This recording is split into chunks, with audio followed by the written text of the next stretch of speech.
Hey everyone, Cale Grieve here with Sutton West Coast Realty. Today I'm going to speak to you about strata titled properties, and this gets me excited. While dealing with many single-family detached homes, I specialize in strata properties, and I was recently fortunate enough to spend a few days with Justin Hansen. He is a strata titled property lawyer, one of the best here in Victoria, and he had so many good things to say about stratas that a lot of people don't know, a lot of misconceptions, and just a lot of things to be aware of when dealing with these properties. So today's video is meant to just provide some education and just some insight as to the inner workings of stratas. And hopefully we can all make a bit more educated of a decision in future dealings with such properties. So what do we know about strata title properties upon first glance? We're likely to know things like the age of the building, the construction type, monthly strata fees, restrictions such as age, rentals, and pets. But what goes on the deeper layers of those stratas? Are they self-managed? Are they managed professionally? What's the entitlement of voting rights? The contingency funds, the operating budgets, are these things operating the way they should be? We as realtors will encounter red flags when dealing with strata title properties from time to time, and it's important we know what to look for. So when these red flags show themselves, we can identify them and provide them to you, the consumer, so you can make an educated decision moving forward. Some of these red flags could be things like inconsistent minutes, missing depreciation reports, rules and bylaws that don't conform to the Strata Title Property Act, or things like non-current Form Bs. We as realtors may have come across listings that have terms such as standard bylaws, no pet restrictions, no bylaws, non-conforming strata. This may leave us with the impression that there are strata corporations out there that have not adopted rules or bylaws. In reality, all strata corporations must have bylaws and a council.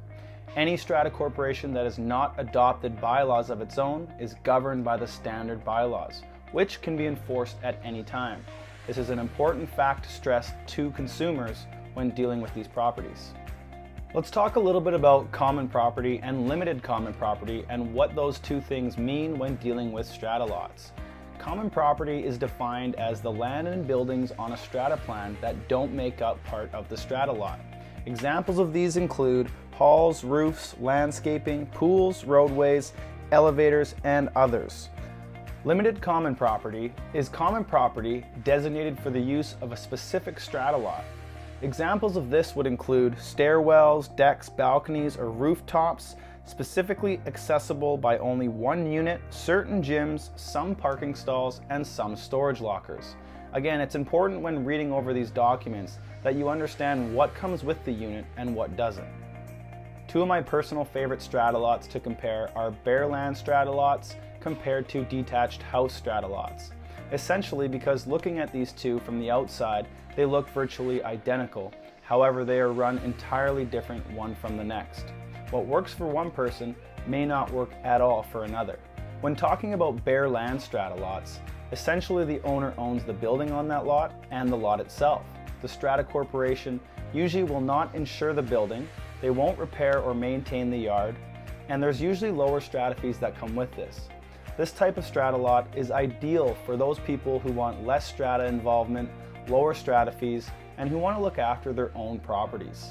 When talking about detached house strata plans, this is where the owner may only own the interior of their home. Usually the strata corporation owns the lot and the exterior of the home, which they usually insure. The yard is usually repaired and maintained by the strata corporation. There's usually higher strata fees, and this sort of property is better for those owners who want a turnkey operation, more strata involvement, and somebody to repair and look after their yard for them. As you can see, there are a lot of layers when it comes to strata title properties. Again, it's important that you get the education to have the information you need when moving forward on these properties. You want to make sure that these properties are tailored to you as an individual, and you want to make sure your realtor knows what they're looking for when looking into these documents. Let me know if you have any questions at all. As always, enjoy the rest of the day, and I hope you got some value out of this video. We'll talk to you again soon.